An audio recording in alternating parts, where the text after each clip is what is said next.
اور یہاں پر صرف اور صرف اس کا میں آپ کو ایک حوالہ ہی دے رہی ہوں، میں ان چیزوں کی ڈیٹیل میں نہیں جاؤں گی کیونکہ وہ ہم پڑھ چکے ہوئے ہیں، اور وہ سارے معاملات جو ہیں اس طرح سے ہوئے۔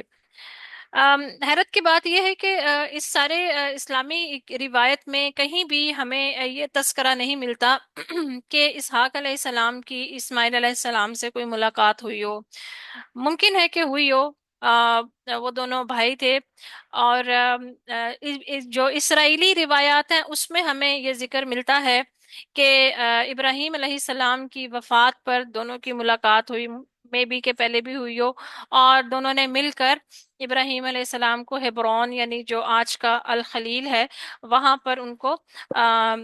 دفن کیا تھا، ان کی تدفین وہاں پر ہوئی تھی۔ لیکن بہرحال ہمیں اسلامی روایات میں کسی بھی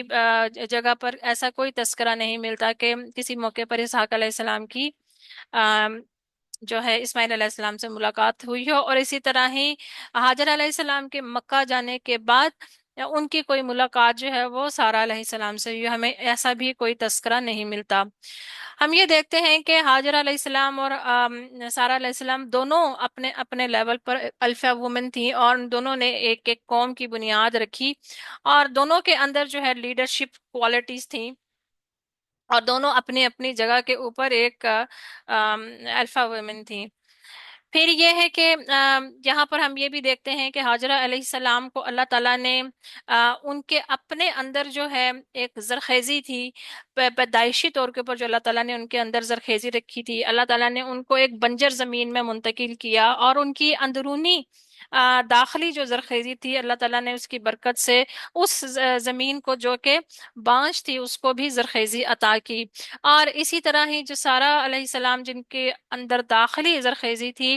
ان کو اللہ تعالیٰ نے اس زمین کی برکت سے جہاں پر وہ موجود تھیں، جو زرخیز تھے، اللہ تعالیٰ نے ان کو بھی زرخیزی عطا کی۔ اور یہ اللہ تعالیٰ نے ان کو دنیا میں ہی ان کی جو ہے قربانیوں اور اس کا جو ہے صلہ جو دنیا میں بھی دیا۔ پھر یہ ہے کہ ہمیں دونوں خواتین جو ہیں وہ نظر آئیں کہ حاجرہ علیہ السلام نے اپنے بچے کے ساتھ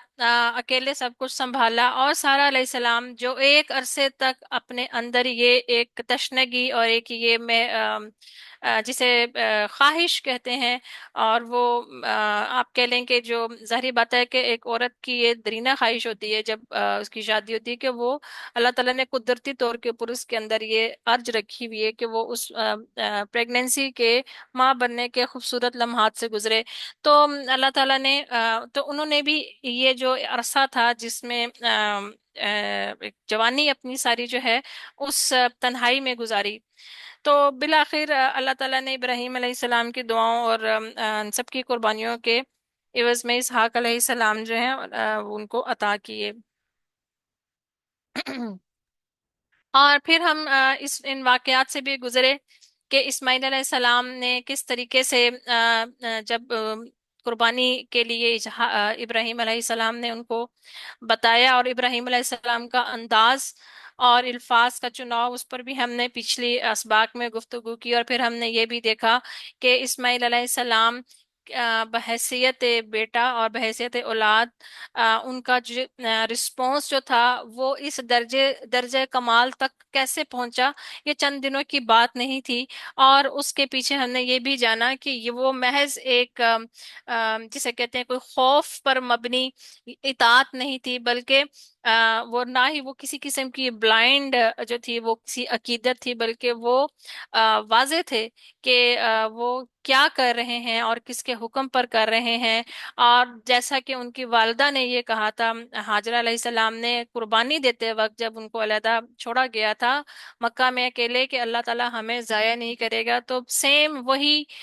پیٹرن جو تھا وہ نیچے آیا، اور ان کو یہ معلوم تھا کہ اگر میں اللہ کے لیے قربانی دے رہا ہوں تو اللہ تعالیٰ مجھے ضائع نہیں کرے گا۔ تو یہ ایک جو چیز ہے کہ یہ نسل در نسل یہ جو ہمارے کانسیپٹس ہوتے ہیں، ہمارے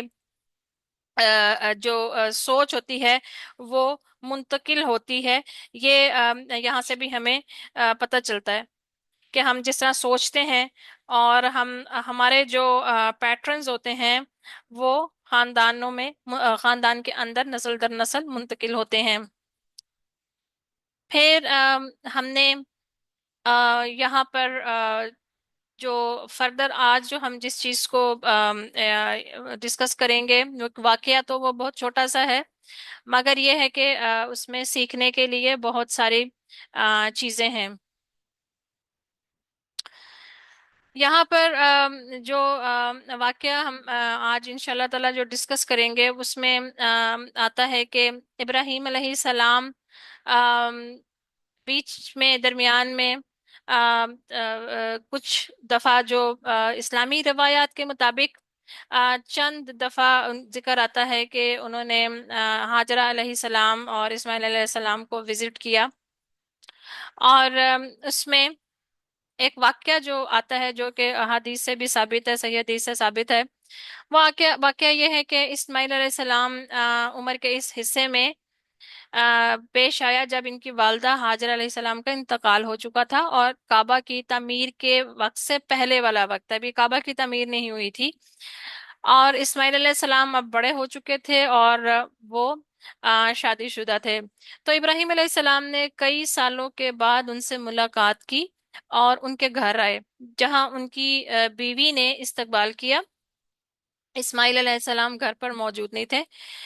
ابراہیم علیہ السلام نے ان سے ان کے بارے میں پوچھا کہ ان کا کیا حال ہے، تو بیوی نے شکایات شروع کر دی اور کہا کہ ہم وہ سخت مشکلات اور تنگ دستی میں زندگی گزار رہے ہیں۔ ابراہیم علیہ السلام نے ان کی بیوی کو کہا کہ جب تمہارا شوہر واپس آئے تو اس سے کہنا کہ ایک تو میرا سلام دینا، اور اس کو کہنا کہ اس دروازے کو تبدیل کر دے، اور کہیں دروازے کا لفظ آتا ہے اور کہیں چوکھٹ کا لفظ آتا ہے، کہ اس کو بدل دے۔ جب اسماعیل علیہ السلام واپس آئے اور ان کی بیوی نے ان کو یہ بتایا، تو انہوں نے کہا یہ میرے والد ابراہیم علیہ السلام تھے، اور دروازہ تبدیل کرنے کی بات جو ہے وہ ایک تشبیہ ہے، ایک اشارہ ہے، جس کا مطلب یہ تھا کہ وہ اپنی بیوی کو طلاق دے دیں۔ تو لہٰذا اسماعیل علیہ السلام نے اپنی بیوی کو کہا کہ تم اپنے گھر چلی جاؤ، اور انہوں نے پھر طلاق دے دی۔ اس کے بعد کچھ عرصے کے بعد ابراہیم علیہ السلام دوبارہ تشریف لایا، اور اس بار بھی اسماعیل علیہ السلام اپنے گھر پر موجود نہیں تھے، اور ان کی دوسری بیوی جو تھی انہوں نے دروازہ کھولا، اور ابراہیم علیہ السلام نے ان سے پوچھا، اور انہوں نے کہا کہ ہم خوشحال ہیں، ہم اچھے حالات میں ہیں۔ اور ابراہیم علیہ السلام نے ان سے پھر مزید جو ایک نیکسٹ کوشچن کیا، ان سے ان کے کھانے پینے کے بارے میں پوچھا، تو انہوں نے کہا کہ ہمارے گھر میں گوشت اور اناج جو ہے وہ موجود ہے، تو انہوں نے اس میں برکت کی دعا کی۔ تو ابراہیم علیہ السلام نے ان سے کہا کہ جب تمہارے شوہر آئیں تو ان کو میرا سلام دینا، اور ان کو بتانا کہ اپنے دروازے کو مضبوط رکھے۔ تو مطلب یہ تھا کہ وہ اپنی بیوی کو ساتھ رکھے اور اسے طلاق نہ دیں۔ اور جب اسماعیل علیہ السلام آئے تو ان کی بیوی نے ان کو یہ چیز بتائی۔ اب یہ واقعہ جو ہے یہ اتنا ہی ہے، اور اس واقعے کے اندر بہت ساری چیزیں جو ہیں وہ چھپی ہوئی ہیں، اور یہ واقعہ جو ہے یہ اکیلا نہیں ہے، اس کے پیچھے وہ ساری لیگیسی ہے جو ہم ان پچھلے دنوں میں پڑھتے ہوئے آ رہے ہیں۔ تو یہاں پر تھوڑا سا میں نے آپ کے لیے جو چیزیں تیار کی ہیں کیونکہ اس چیز کے اندر اتنی زیادہ ڈیٹیل ہے کہ جس کو ہم ایک سیٹنگ میں پورا ہی نہیں کر سکتے، لیکن ہم تھوڑا سا اس کو دیکھتے ہیں کہ ہم نے کس اینگل سے یہ چیزیں دیکھنی ہیں، اور انشاءاللہ تعالیٰ اگر اللہ تعالیٰ نے ہمت دی اور زندگی نے ساتھ دیا تو آپ کے ساتھ ان سارے معاملات کو کسی وقت ایک ڈیٹیلڈ کورس کی صورت میں بھی انشاءاللہ تعالیٰ ڈسکس کیا جائے گا۔ ابھی آپ کے سامنے میں چند چیزیں میری کوشش ہے کہ میں ان چیزوں کو سامنے رکھوں تاکہ آپ لوگ خود ان چیزوں کو سوچیں۔ جو میں نے چیزیں مختلف اینگل سے ہیں، جس میں ہم اسلامک پوائنٹ آف ویو سے اور اس کے ساتھ معاشرتی اور ہم اپنے اخلاقی اور نفسیاتی پوائنٹ آف ویو سے بھی اس کو سمجھنے کی کوشش کریں گے۔ تو سب سے پہلے جو امپورٹنٹ چیز ہے کہ جو چیزیں ہم جب اس طرح کی چیزیں پڑھتے ہیں، آم، تو اس میں سب سے امپورٹنٹ پوائنٹ جو ہمارے ذہن میں ہونا چاہیے، سب سے پہلے ہمیشہ یاد رکھیے کہ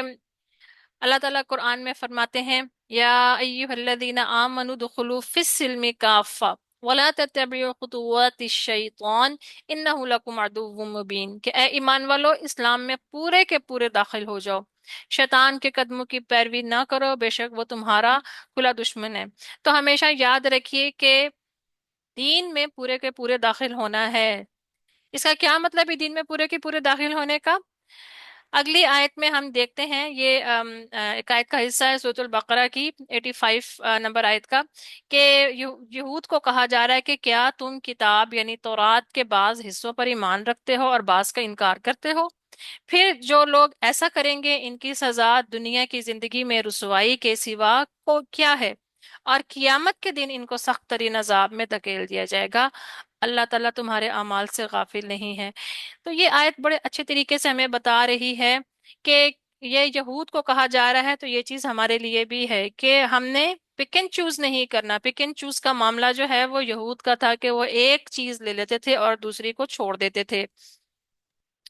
تو ہم قرآن کے ساتھ، اپنے دین کے ساتھ یہ معاملہ نہیں ہمیں کرنا۔ اگر ہم کریں گے تو اس کی سزا اللہ تعالیٰ نے دنیا میں بھی بتائی ہے، دنیا میں بھی سزا ہے، اور آخرت میں تو جو ہوگی سو ہوگی۔ تو اس وجہ سے اور دنیا میں اللہ تعالیٰ نے رسوائی کی سزا بتائی ہے۔ تو اس وجہ سے ہمیں ان چیزوں میں ان چیزوں کو امپلیمنٹ کرنے میں، ان چیزوں کو سمجھنے میں بہت زیادہ احتیاط رکھنی چاہیے کہ ہم دین کے اندر پورے کے پورے داخل ہوں اور پورے کے پورے حکم کو لیں۔ پھر کیا ہے کہ پھر اسی طرح ہی ہے کہ ایک اور جگہ اللہ تعالیٰ نے فرمایا أَتَأْمُرُونَ النَّاسَ بِالْبِرِّ وَتَنْسَوْنَ أَنفُسَكُمْ، کیا تم دوسروں کو نیکی کا حکم دیتے ہو اور خود کو بھول جاتے ہو؟ یعنی کہ جو ڈبل سٹینڈرڈز ہیں آپ کی نظروں کے سامنے، اگر آپ کے بچے کچھ غلط کر رہے ہوتے ہیں تو ان کو آپ کچھ نہیں کہتے، اور لیکن اگر آپ کی بہو نے کچھ کیا یا آپ کے داماد نے کچھ کیا تو ان کو آپ جو ہے وہاں پر انصاف کے ترازو جو ہے وہ کھٹکنا شروع ہو جاتے ہیں۔ تو اور پھر یہ کہ اگر آپ کا اپنی اولاد آپ کے سامنے بے حیائی کے کام کر رہی ہے، غلط کر رہے ہیں، تو وہاں پر ان کی پردہ پوشی کر کے آپ خود اپنا ایک چہرہ جو ہے دوسروں کے سامنے ایک دینی چہرہ رکھتے ہیں، جو کہ بہت کامنلی ہمارے معاشرے میں بھی یہ چیزیں نظر آتی ہیں کہ پردے ڈال کے اپنے بیٹوں کے گناہوں پر، یہاں تک کہ وہ حرام کاموں میں بھی ملوث ہوتے ہیں، اور اس کے باوجود جو ہے مائیں نظر آتی ہیں ہاتھوں میں تسبیحیں پکڑے ہوئے، اور دوسروں کو نظر آتی ہیں کہ وہ وظیفے بتا رہی ہیں اور یہ بتا رہی ہیں، جبکہ ان کی نظروں کے سامنے ان کے بچہ جو ہے وہ کیا گناہ کر رہا ہے، وہ وہاں پر ان کو اس برائی سے روکنے اور اس وہاں تک وہاں کوئی کام کرتی ہوئی نظر نہیں آتی۔ تو یہ بھی چیزیں ہماری زندگیوں کا حصہ ہیں۔ پھر اللہ تعالیٰ نے ایک مثال دی ہے ہمیں، پھر یہود کی مثال دی ہے، کہا کہ سورۃ الجمعہ میں آتا ہے کہ جنہیں تورات دی گئی مگر انہوں نے اسے نہ اٹھایا، تو ان کی مثال اس گدھے کی سی ہے جو کتابیں اٹھائے ہو۔ تو جب یہ والے معاملات ہوتے ہیں تو جو انسان ہیں، ریگارڈلیس کہ وہ مسلمان ہیں یا یہود ہیں، جب وہ اپنی کتاب پر عمل نہیں کریں گے تو پھر ان کی زندگی، ان کی جو حالت ہوگی نا وہ گدھے کی سی ہو جائے گی۔ تو گدھا جو ہے نا، ایک تو بوجھ اٹھاتا ہے، دوسرا وہ چیزوں کو سمجھتا نہیں ہے، تیسرا یہ کہ وہ قابل عزت نہیں رہتا، چوتھا یہ کہ جب وہ بولتا ہے تو وہ نہایت ہی ناگوار قسم کی آواز میں بولتا ہے، یعنی کہ وہ عقل سے بھی خالی ہوتی ہے اور وہ محض شور شرابہ ہوتا ہے جس کے اندر جو ہے کوئی فہم کی کوئی بات نہیں ہوتی۔ تو یہ چیزیں جو ہے ہمیں اللہ تعالیٰ کی کتاب جو ہے یہ چیزیں بڑی اچھی طرح سے جو ہے وہ واضح کرتی ہے۔ تو میں یہ چیزیں کیوں آپ کو بتا رہی ہوں کہ آگے ہم کچھ باتیں کریں گے، اور ہم نے پیچھے بھی جو واقعہ پڑھا ہے، تو آپ لوگوں کے کانسیپٹس جو ہیں وہ کلیئر ہونے چاہیے کہ آپ نے ان چیزوں کو کس اینگل سے دیکھنا ہے۔ پھر یہ جو حدیث ہے، جب یہ بلی حدیث ہماری عموماً خواتین کو یہ بہت زیادہ سنائی بتائی جاتی ہے، اور ہم خود بھی اس سے واقف ہوتے ہیں، اور ہم خود بھی کسی لیول کے اوپر بہت ساری چیزیں جو ہے وہ اسی اینگل سے ہی دیکھ رہے ہوتے ہیں، جس میں نبی صلی اللہ علیہ وسلم نے جب معراج پر گئے تھے تو وہاں پر آپ صلی اللہ علیہ وسلم نے دیکھا کہ اکثر عورتیں جو ہیں جہنم میں، زیادہ تر عورتیں ہیں، تو صحابہ نے جب پوچھا تو آپ صلی اللہ علیہ وسلم نے بتایا کہ وجہ کیا تھی کہ وہ ناشکری کرتی کرتی ہیں، اور وہ ناشکری کس کی کرتی ہیں؟ اپنے شوہر کی ناشکری کرتی ہیں، یعنی کہ احسان ماننے والی نہیں ہوتی۔ اور وجہ اور کیا ہے کہ اگر تم میں سے کوئی ان کے ساتھ عمر بھر بھی اچھا سلوک کرتا رہے، تو پھر بھی اگر تم نے کسی دن کوئی ان کے ساتھ کوئی کمی بیشی کر دی، تو اس میں وہ کیا کہیں گی کہ میں نے تم میں کبھی کوئی بھلائی نہیں دیکھی۔ یہ ایک مزاج جو ہے وہ بتایا جا رہا ہے۔ اور اس میں کیا ہے کہ یہ والی حدیث عموماً عورتوں کو سنائی جاتی ہے، اور ان کو بعض دفعہ جہاں پر ان کا حق ہوتا ہے بولنا، جیسے ہم نے کل بھی بات کی تھی، تو وہ ناشکری کے ڈر سے جو ہے وہ بعض دفعہ جہاں پر بولنا بھی ہوتا ہے وہ اس چیز کو پروسیس ہی نہیں کر پاتی کہ کہاں پر ان کو بولنا ہے اور کہاں پر نہیں، وہ گلٹ میں رہتی ہیں۔ پھر ایک اور حدیث ہے جو کہ بہت زیادہ عورتوں کو سنائی جاتی ہے، جس میں جو آتا ہے کہ عورت کو پسلی سے پیدا کیا، اور پسلی میں سب سے زیادہ تیڑ ہے، اس کے اوپر والے حصے میں تیڑ ہوتی ہے۔ تو اوپر والے حصے سے مراد دماغ کی بات ہے۔ اگر تم اسے سیدھا کرنے لگ جاؤ گے تو اسے توڑ دو گے، تو اسے چھوڑ دو، وہ ٹیڑھی ہی رہے گی، لہٰذا عورتوں کے ساتھ اچھا سلوک کرو۔ تو اس حدیث کو بہت زیادہ توڑ مڑوڑ کے عورتوں کا ایک مذاق اڑا کے جو ہے اس کو پیش کیا جاتا ہے، جبکہ اس کے اندر ایک بہت ہی خوبصورت بات کی جا رہی ہے کہ اس کی ٹیڑھ پن میں ہی اس کی خوبصورتی ہے، اور اس کی وجہ یہ ہے کہ اس کے اندر اپنی ایک انفرادیت ہے۔ اور آپ یہ دیکھیں کہ آ، ایک لائن ہوتی ہے نا، جو لوگ ڈیزائننگ کرتے ہیں ان کو اس چیز کا اندازہ ہوگا کہ سیدھی لائنز جو ہوتی ہیں، مطلب ورٹیکل، ہاریزونٹل اور ڈائگنل لائنز جو ہوتی ہیں، جو سیدھی لائنز جو ہوتی ہیں، ان سے ڈیزائننگ جو ہوتی ہے وہ اس طرح کی نہیں بنتی، اور ان ڈیزائنز کے اندر ریجیڈیٹی ہوتی ہے، سختی ہوتی ہے۔ اور جو کرو لائن ہوتی ہے، جو گول لائن ہوتی ہے، جو جھک سکتی ہے لائن، ان کے ساتھ ڈیزائننگ بھی زیادہ ہوتی ہے، اور ان ڈیزائنز کے اندر نرمی اور خوبصورتی زیادہ آتی ہے۔ تو عورت کا جو ٹیڑھ پن ہے وہ اس کے مزاج کی خوبصورتی ہے، اس کے اندر ایڈجسٹمنٹ ہے، وہ ایڈجسٹ کرتی ہے، وہ اس کے اندر وہ اس خیر کی علامت ہے کہ وہ جھکنے والی ہوتی ہے، اور وہ دینے والی ہوتی ہے۔ تو یہ یہاں پہ اس سے مراد جو ہے وہ چیز ہے۔ اور پھر جیسا کہ پھر ہمیں اس حدیث سے بھی پتہ چلتا ہے کہ آم، عورت سے جو نکاح جو کیا جاتا ہے، چار چیزوں کی وجہ سے کیا جاتا ہے، اور اس میں سے سب سے جو بہترین درجہ بتایا گیا ہے وہ دین کو قرار دیا گیا ہے، کہ اگر کوئی دین کو ترجیح نہیں دے گا تو یہ ایک محاورہ جو ہے نا وہ استعمال ہوا کہ تیرے ہاتھ خاک آلودہ، مطلب یہ کہ پھر جس طرح ہم کہتے ہیں نا کہ بھئی پھر تو بیڑا غرق ہو گیا، یا پھر مطلب پھر تو کوئی اس پیچھے پھر تمہارے لیے کوئی خیر نہیں ہے، یعنی کہ پھر بس وہ وقتی چیزیں ہوں گی جو بھی تم تھامو گے۔ لیکن ان سب چیزوں کے ساتھ نا ہمیں یہ بھی حدیث جو ہے یاد رکھنی چاہیے، نبی صلی اللہ علیہ وسلم کی جو وصیت ہے کہ عورتوں کے معاملے میں اللہ سے ڈرو، تم نے انہیں اللہ کی امانت کے طور کے اوپر لیا ہے۔ تو یہ ساری چیزیں جب ہم اس کو دیکھتے ہیں، اور ابھی میں کچھ چیزیں آپ کے ساتھ زبانی بھی ڈسکس کروں گی، کہ یہ ساری چیزیں مل کے ایک بیلنسڈ جو ہے وہ ایک چیز ہمارے سامنے لے کر آتی ہے، ہمیں ان چیزوں کو بھی نہیں بھولنا چاہیے۔ تو اب ہم نے جیسا کہ ابراہیم علیہ السلام اور ان کے مشن کی بات کی کہ وہ ایک کس مشن کے اوپر تھے، تو وہی مشن ہم لوگوں کا بھی ہے، وہی مشن نبی صلی اللہ علیہ وسلم کا بھی تھا، اور وہی ہمارا بھی ہے۔ اب کیا ہے کہ جیسا کہ میں نے آپ کو پہلے بھی بتایا ہے کہ ابراہیم علیہ السلام آ، کی بہت کے سخت سے سخت آزمائش ہوئی، لیکن ازواج کی طرف سے ویسی آزمائش نہیں ہوئی ان کی۔ ان کو اللہ تعالیٰ نے بہترین ازواج دیے کہ جنہوں نے ان کو ابو الانبیاء کے مقام تک پہنچایا، اور اس میں ان کی پوری طرح کنٹریبیوشن ہے۔ اس کے مقابلے میں ہم جب دیکھتے ہیں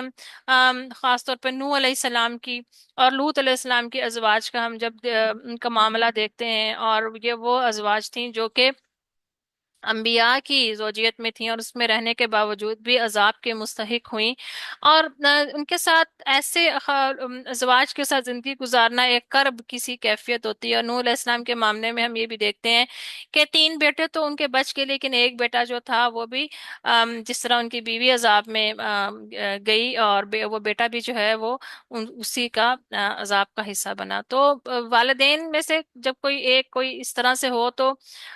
یہ ممکن ہو سکتا ہے کہ کوئی اولاد میں سے کوئی جو ہے وہ اس کا جھکاؤ اس کی طرف ہو جائے، کیونکہ گھر کے اندر وہ چیز موجود ہوتی ہے، تو وہ نسل جو ہے وہ اس میں ایک آ جاتی ہے، بگاڑ بھی آ سکتا ہے، اور ایک اس میں ایک ٹراما آپ کہہ لیں، ایک صدمہ کہہ لیں، ایک تکلیف جو ہوتی ہے وہ بھی ایک منتقل ہو جاتی ہے۔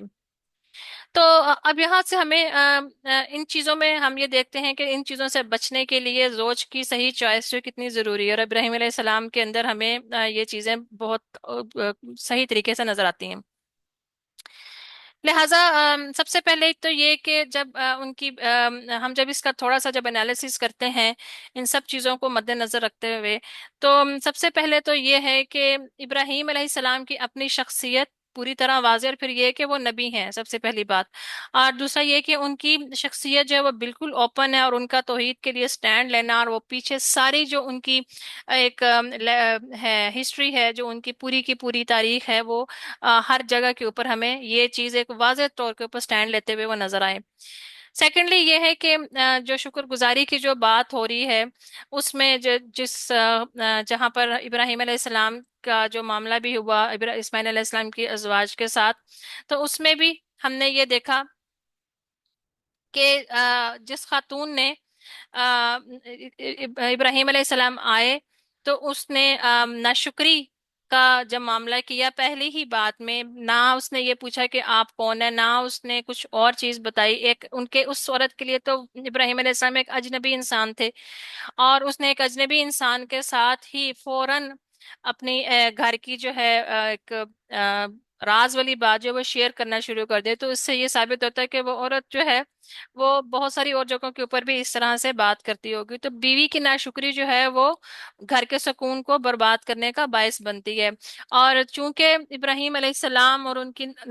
جو تھے نسل جو تھی وہ اس مشن پر تھی، تو جب جیسے کہ ابراہیم علیہ السلام نے بہترین زوج چنے اور اللہ تعالیٰ نے ان کو بہترین نسل دی، تو وہی چیز جو ہے وہ پھر اسماعیل علیہ السلام کے اوپر بھی وہی چیز آئی کہ اگر وہ بہترین زوج نہیں چنیں گے تو بہترین نسل جو ہے وہ نہیں پروان چڑھ سکے گی، لہٰذا اس وجہ سے ابراہیم علیہ السلام نے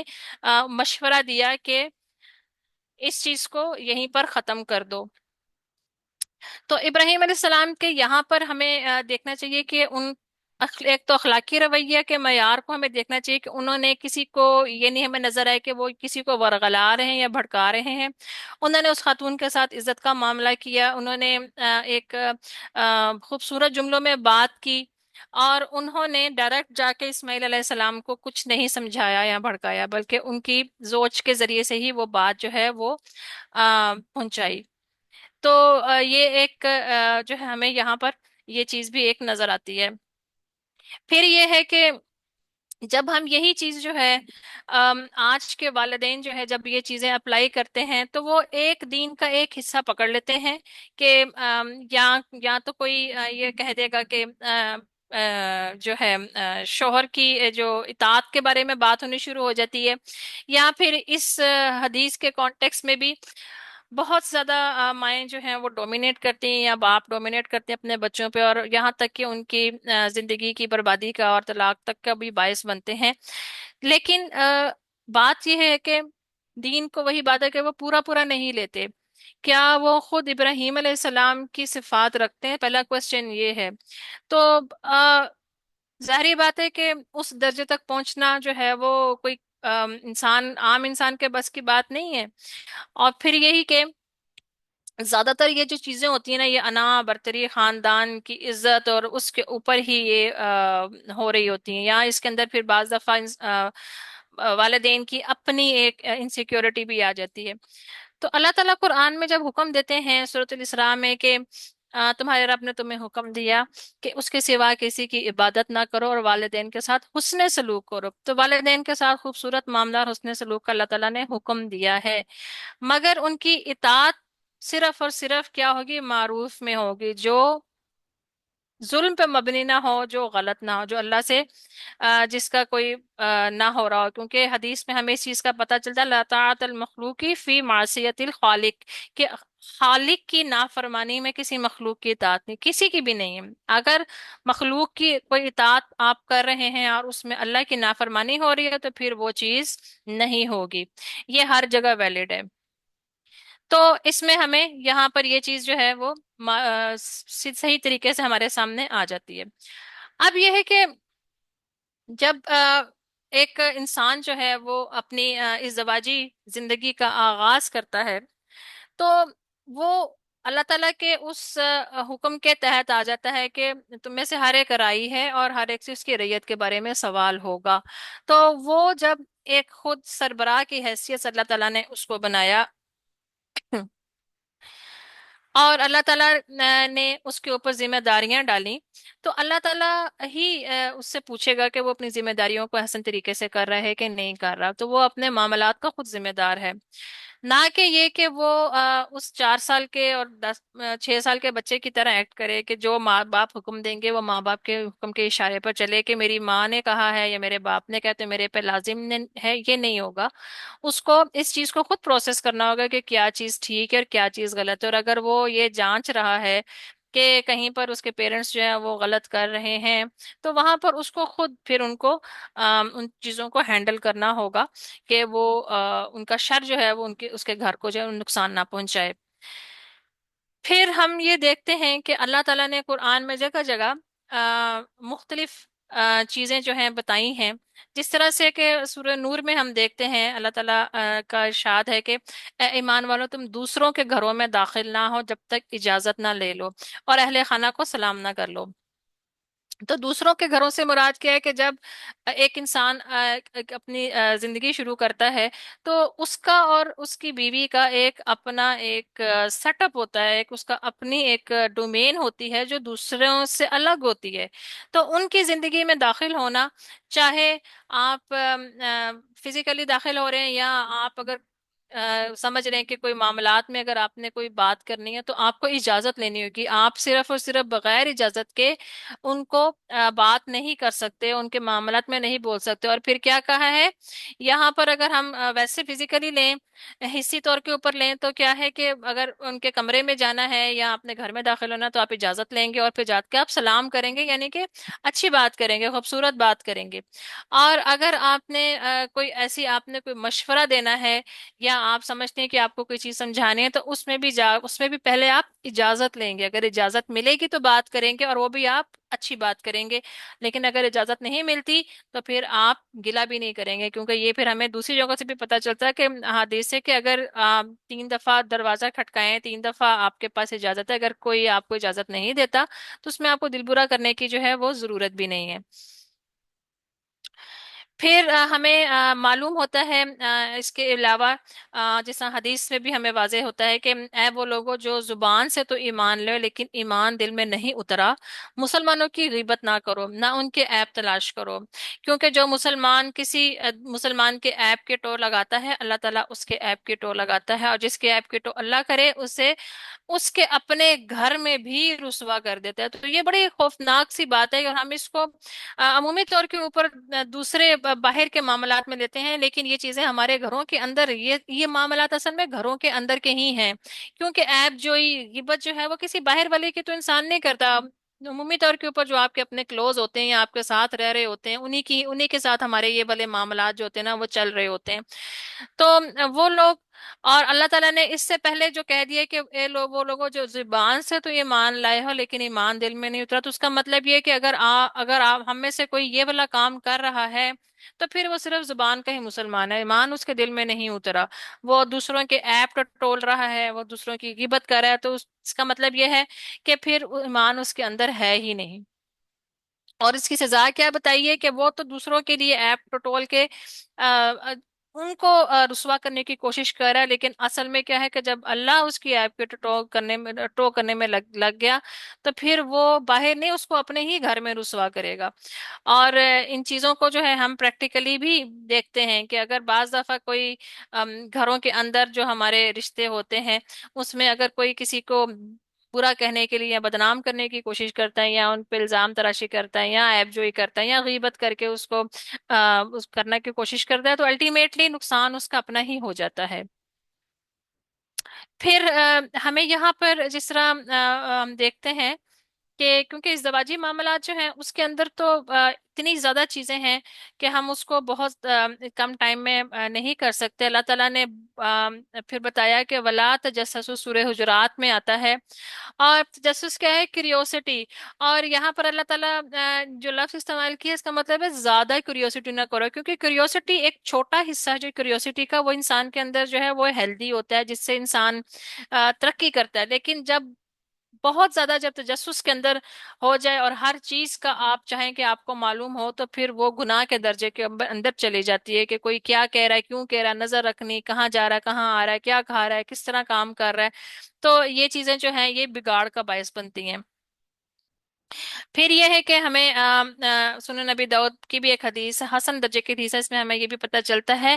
کہ آپ صلی اللہ علیہ وسلم نے فرمایا وہ ہم میں سے نہیں جس نے کسی عورت کو اس کے شوہر کے خلاف بھڑکایا یا غلام کو اس کے آقا کے خلاف تو اس ورگلایا. تو یہ یہاں سے سیدھا سیدھا ہمیں یہ پتہ چل جاتا ہے کہ اگر کوئی ایسا کام کرتا ہے تو یہ کس قدر گناہ کے درجے کا باعث ہے. اور اللہ تعالیٰ قرآن میں سورہ نساء میں واضح حکم دیتے ہیں وعاشروہن بالمعروف، کہ عورتوں کے ساتھ نرمی اور حسن سلوک سے زندگی گزارو. پھر ہمیں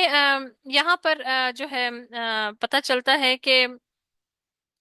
ایک واقعہ عمر رضی اللہ تعالیٰ سے بھی آتا ہے کہ انہوں نے اپنے بیٹے کو کہا تھا عبداللہ بن عمر کو کہ اپنی بیوی کو طلاق دے دے. تو عبداللہ رضی اللہ تعالیٰ نے انکار کیا، تو سیدنا عمر رضی اللہ تعالیٰ جو تھے وہ نبی صلی اللہ علیہ وسلم کے پاس پہنچ کے اور نبی صلی اللہ علیہ وسلم نے کہا کہ اپنے والد کی بات مانو. تو اس حدیث سے بھی لوگ بہت سی دلیل اٹھاتے ہیں اور پھر اس کو بہت زیادہ امپوز کرتے ہیں کہ والدین کی بات ماننی چاہیے. تو سب سے پہلی بات تو یہ کہ کیا آپ عمر رضی اللہ تعالیٰ جیسے باپ ہیں؟ سب سے پہلے تو کوشچن ہی یہ ہے نا کہ کیا آپ کے اندر وہ ویسے ہیں. اور عمر رضی اللہ عنہ جیسے کیسے ہو سکتے ہیں؟ کیونکہ نبی صلی اللہ علیہ وسلم نے عمر رضی اللہ عنہ کے بارے میں کیا کہا تھا کہ یہ میری امت کا عبقری انسان ہے. عبقری کا مطلب ہے یونیک، منفرد انسان ہے. تو جب آپ وہ اس لیول پر ہی نہیں ہے تو پھر آپ وہ دوسری حدیثیں لیں جہاں پر اللہ تعالیٰ نے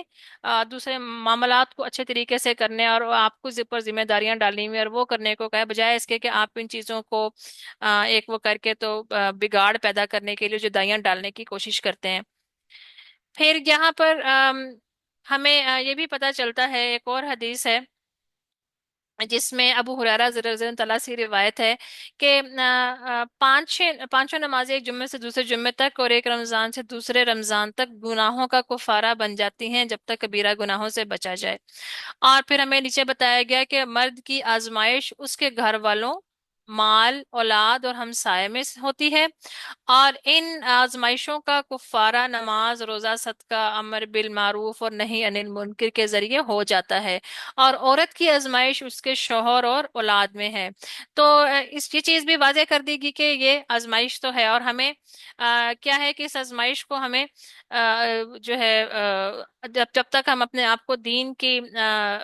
جو ہے اصول ہیں اور دین کو ہم پوری طرح نہیں سمجھتے تو ہم بہت ساری چیزوں میں معاشرتی اعتبار سے جب دیکھتے ہیں یا کلچر کے اعتبار سے دیکھتے ہیں تو ہم پھر بہت ساری چیزوں میں الجھ کے رہ جاتے ہیں اور ہمیں سمجھ نہیں آتی کہ ہم نے ان چیزوں کو کس طرح سے ہینڈل کرنا ہے. پھر نبی صلی اللہ علیہ وسلم نے فرمایا، صحیح مسلم کی حدیث ہے کہ دنیا کی بہترین متاع یعنی دولت متاع ہے کہ برتنے والی چیز وہ نیک بیوی کو کہا گیا. یعنی کہ ویسے تو دنیا کے بارے میں یہ ہے کہ وہ غرور ہے، یعنی دھوکا ہے. عربی میں جو غرور کا مطلب دھوکا ہے، دھوکے کا سامان ہے. مگر جو دنیا کا بہترین سامان جو ہے وہ کہا گیا وہ نیک بیوی کو کہا گیا، کیونکہ وہ آپ کے ساتھ چلتی ہے اور آپ کا دین مکمل کرتی ہے. پھر اللہ تعالیٰ نے قرآن میں جو نیک بیویوں کی صفات جو بتائی ہیں وہ کیا کہا ہے کہ فَالصَّالِحَاتُ قَانِتَاتٌ حَافِظَاتٌ لِلْغَیْبِ، یعنی کہ وہ جو نیک بیویاں ہوتی ہیں وہ ایک تو شوہروں کی ایک تو فرما بردار ہوتی ہیں، دوسرا یہ کہ ان کی